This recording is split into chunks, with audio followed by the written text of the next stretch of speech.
Fala, carequetes e carequitos! Vocês estão bem? Espero que estejam, porque hoje é dia de polêmica e eu quero que vocês estejam em forma pro quebra-quebra e pra treta que vai rolar. Sim, porque hoje o Careca vai analisar as possíveis posições políticas dos principais heróis da Marvel. Eu ia botar tanto heróis da Marvel quanto da DC, mas como o vídeo ficou imenso e o Carex não é bobo, eu vou lançar uma parte 2 só com os da DC depois, ok? E como tudo que se fala de direita e esquerda da fight, já se prepara que a treta vai ser quente. Então corre ali embaixo e larga o like, se inscreve e clica na sineta que na volta a porrada vai estancar.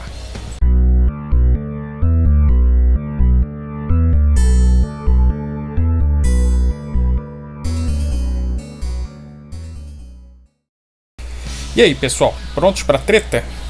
Mas antes de mais nada eu devo avisar que essa lista não é oficial. Não existe nenhum posicionamento oficial por parte da Marvel que diga com absoluta certeza qual a posição política dos heróis. Pelo menos não que eu saiba. Ah, mas careca, tem a história tal onde o personagem tal diz que votaria no político tal. Sim, mas quadrinhos são escritos por várias pessoas diferentes. Isso significa que muitas vezes os autores se contradizem e negam um que o outro escreveu. Por isso, mais do que só me basear em histórias, eu também vou analisar as ações e atitudes de cada herói e comparar com os conceitos mais aceitos do que seria direita e esquerda. Cabe frisar também que eu vou me basear nos períodos históricos originais em que os heróis foram criados, ok? Quadrinhos são sempre renovados de tempos em tempos para atingir novos públicos, mas eu particularmente penso que para analisar um personagem, a prioridade é sempre da época em que ele foi criado e dos pensamentos dos seus criadores originais. Se qualquer bosta que um roteirista mequetrefe fizer valer, então a gente vai ter que lidar com fatos tipo o Thanos perder para uma menina esquilo, o Hulk apanhar pro Batman, esse tipo de coisa. E não me vem com essas não que não cola, né? Bom, mas chega de perder tempo.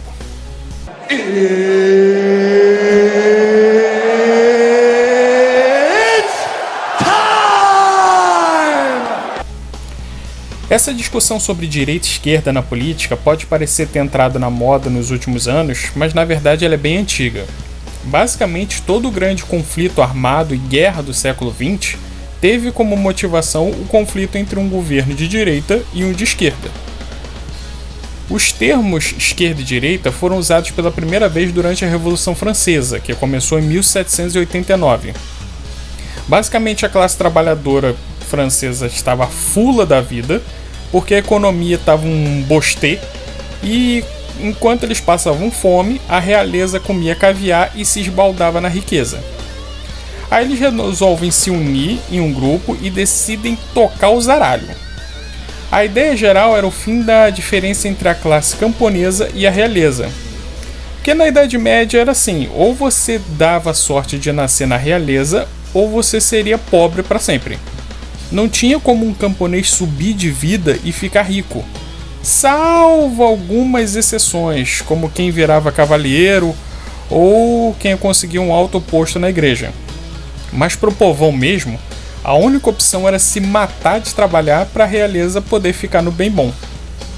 Enfim, então em nome da igualdade e da fraternidade entre os homens, eles cortam a cabeça de milhares de pessoas. Ah, bom, então assim sim. Depois do banho de sangue que aconteceu, eles começam a fazer assembleias constituintes. Nessas assembleias, eles decidem como a sociedade francesa seria dali para frente. Os grupos, eles debatiam em bancadas separadas. Os que queriam que as classes sociais permanecessem como eram antes, com a separação entre realeza, igreja e camponeses, se sentavam à direita. E os que queriam que todos fossem iguais se sentavam à esquerda. Com o passar dos séculos, filósofos e intelectuais foram adicionando outras características a esses termos, relacionados com aspectos econômicos, culturais, políticos, etc. Coisas que fariam esse vídeo ter umas 300 horas de duração se eu fosse falar detalhadamente. Então, basicamente, de forma bem resumida, a gente pode dizer que a esquerda luta por justiça social entre as classes altas e baixas, mudanças sociais através de revoluções, redistribuição de renda, regulação do mercado e separação entre a igreja e o Estado. Já a direita geralmente defende liberdade de pensamento e de expressão do indivíduo, ser contra revoluções violentas, livre mercado, ou seja, poder vender o que quiser para quem quiser, direito à propriedade privada e valores religiosos. Ah, careca, tá faltando isso assim assado. Sim, está, porque apesar do tema, esse é um vídeo sobre quadrinhos. E eu sempre digo que se você quiser saber sobre assuntos complexos como esse, vai estudar ao invés de se informar pelo YouTube, beleza? E esse assunto é tão complexo que se você conversar com 10 professores de história ou de ciência política, você provavelmente vai ter 10 definições diferentes. Então essa é do careca e é isso aí, é pegar ou largar. Enfim, tendo estabelecido o que faz parte da esquerda e o que faz parte da direita, vamos lá. Capitão América, centro-direita, libertário. Muita gente coloca o Capitão automaticamente no lado da direita devido à questão dele ser um patriota. Geralmente o patriotismo e nacionalismo é sempre associado à direita, enquanto a esquerda acredita mais numa ideia de governo globalizado, sem fronteiras e tal. Eu não sou muito fã dessa ideia porque muitos países de esquerda são extremamente nacionalistas. A União Soviética, por exemplo, transbordava nacionalismo em tudo que ela faz. Tanto que você tem vários heróis soviéticos na Marvel que também se fantasiam de bandeira igual o Capitão. Então eu não costumo me basear muito nisso não. O que passa para mim a ideia que o Capitão seria de direita e libertário é que ele defende a liberdade acima de tudo. Enquanto a esquerda bota o bem do coletivo na frente da liberdade do indivíduo, a direita prega que você tem que ser livre para pensar e dizer o que quiser sem que haja nenhuma censura prévia. Tá, mas por que centro-direita e não direita mesmo? Porque o Capitão viveu nos anos do que é chamado New Deal Pact, que foi uma série de medidas econômicas adotadas pelo presidente dos Estados Unidos na época, Franklin Roosevelt, e que eram mais voltadas para a esquerda.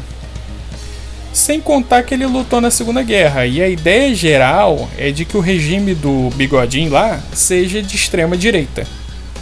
Então é bem provável que um jovem idealista americano dos anos 30 se identificasse mais com o lado esquerdo do espectro político do que do direito.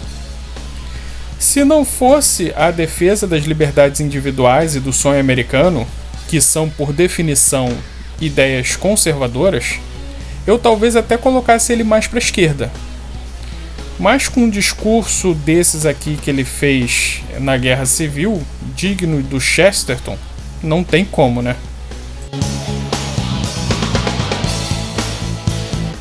Homem-Aranha, centrão, isentão.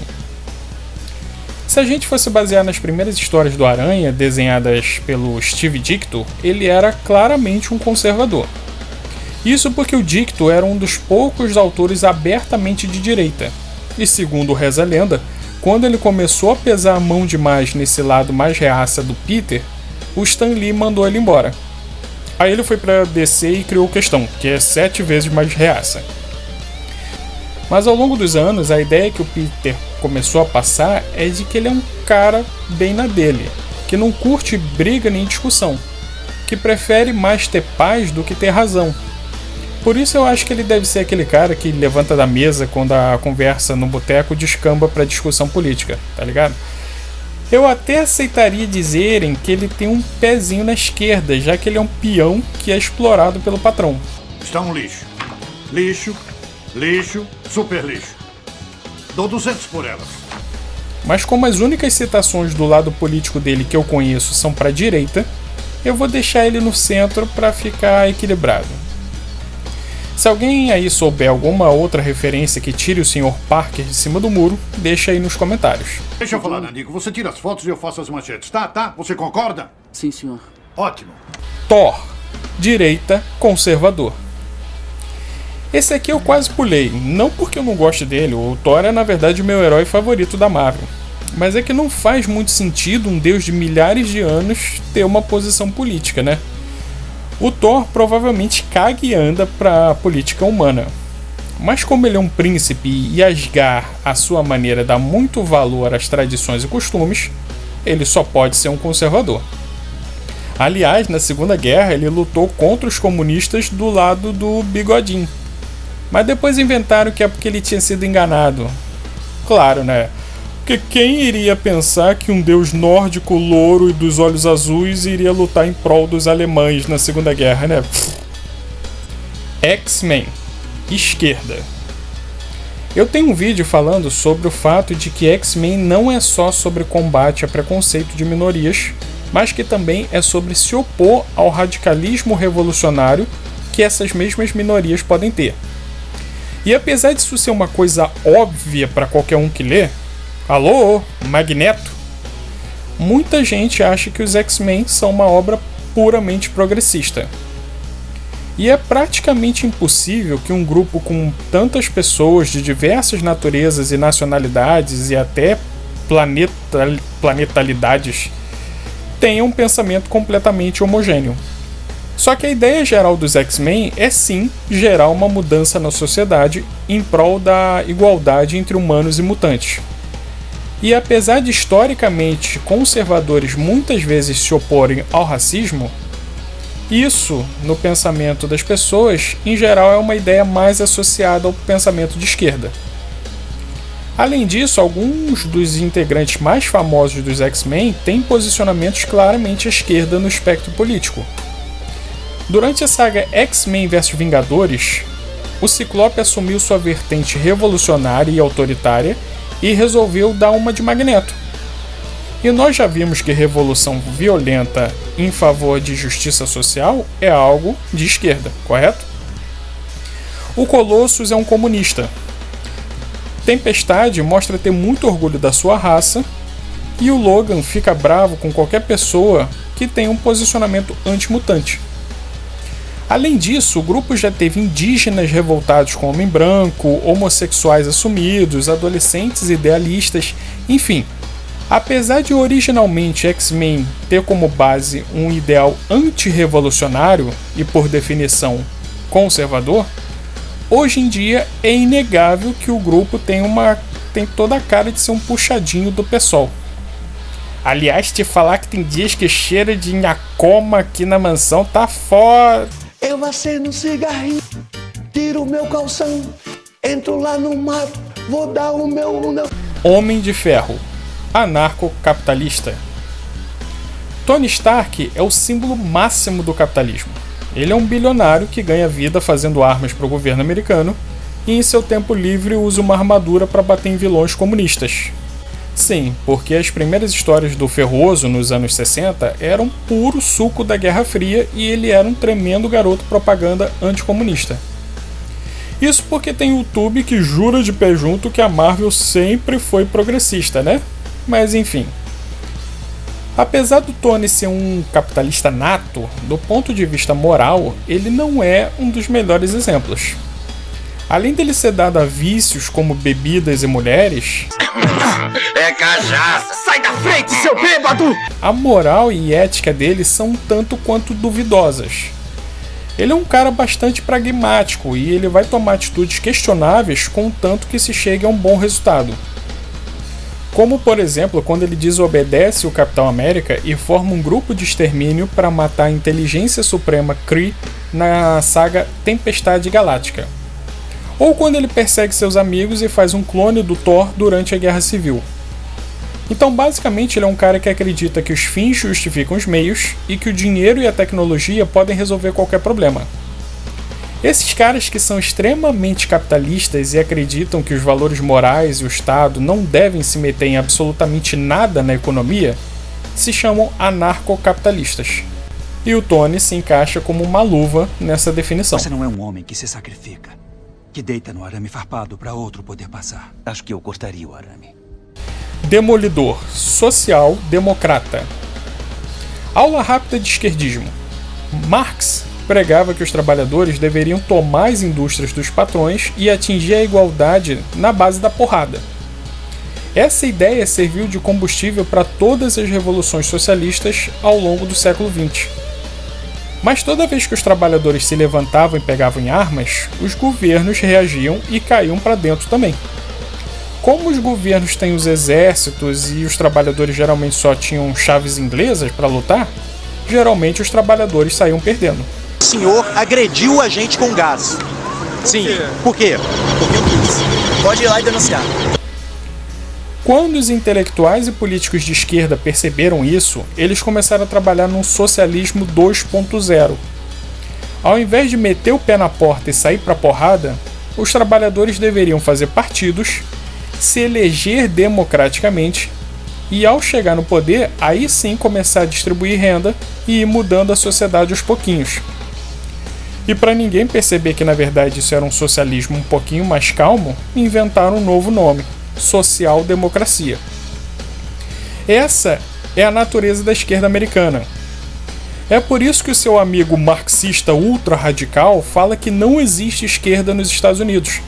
Porque para esse cara, que ainda acha que a igualdade tem que vir através da porrada, o social-democrata nunca vai conseguir mudar nada. E por que dessa aula toda? É só para dizer que para mim o Demolidor é um tremendo social-democrata. O cara é advogado, costuma oferecer seus serviços de forma barata ou até de graça para quem não pode pagar. A sua área de atuação é a cozinha do inferno, a área mais pobre e carente de Nova York, e ele vive fornicando com todo mundo. O cara basicamente é uma ONG. Ah, careca, mas ele é católico. Bom, primeiro que existe muito católico que se diz de esquerda. E eu concordo que isso não faz sentido, já que Marx dizia que a religião é só uma forma de controlar o povo e um dos principais inimigos da classe trabalhadora é o clero e patati patatá. Mas sim, tem católico comunista. Pô, tem até cristão abortista? Mas na maioria das histórias, o Demolidor na verdade rejeita os dogmas católicos. Em O Diabo da Guarda, por exemplo, a história que eu mais gosto dele, é mostrado que ele tem ranço da mãe por ela ter abandonado ele, o pai dele, e ter virado freira. E ele tá sempre questionando se existe Deus, destino, vida após a morte e tal. Então sim, tudo no Demolidor me passa a ideia de um social-democrata. Um cara que ao invés de enfiar Thor em você de uma vez, ele vai te dando uns beijinhos e vai enfiando aos poucos. Mas vai. Vou comer gostoso. Hulk. Cara, o Bruce Banner vira Hulk porque ele é apanhado numa explosão de uma bomba atômica gama. Bomba atômica essa que ele mesmo desenvolveu. Então normalmente eu colocaria um cara que desenvolve armas para o governo se defender dos comunistas dos anos 60 na direita. Mas eu não faço ideia se isso se manteve depois que ele vira o Hulk. Eu particularmente não sou muito fã do Verdão e eu li muito pouco dele. Então quem souber fala aí nos comentários, ok? E para fechar o vídeo com chave de ouro, Justiceiro. Bom, o criador do Justiceiro criou o personagem para ser um anti-herói. Na verdade, na estreia dele na revista do Homem-Aranha, ele meio que era um vilão mesmo. E recentemente o criador dele se manifestou sendo contrário ao fato de grupos chamados de extrema-direita usarem o símbolo da caveira. Mas se a gente for encaixar ele no espectro político, onde ele de fato se encaixaria melhor? Deixa eu ver, veterano do Vietnã que matou uma porrada de comunistas e que ao voltar para a América tem a sua família assassinada por bandidos. Aí ele se arma até os dentes para matar todo e qualquer bandido que ele vê pela frente. Qual será a posição política desse cara, hein? E é isso, pessoal. O próximo vídeo vai ter os heróis da DC e já aviso que algumas escolhas vão te surpreender. No mais, beijo nas crianças e tchau!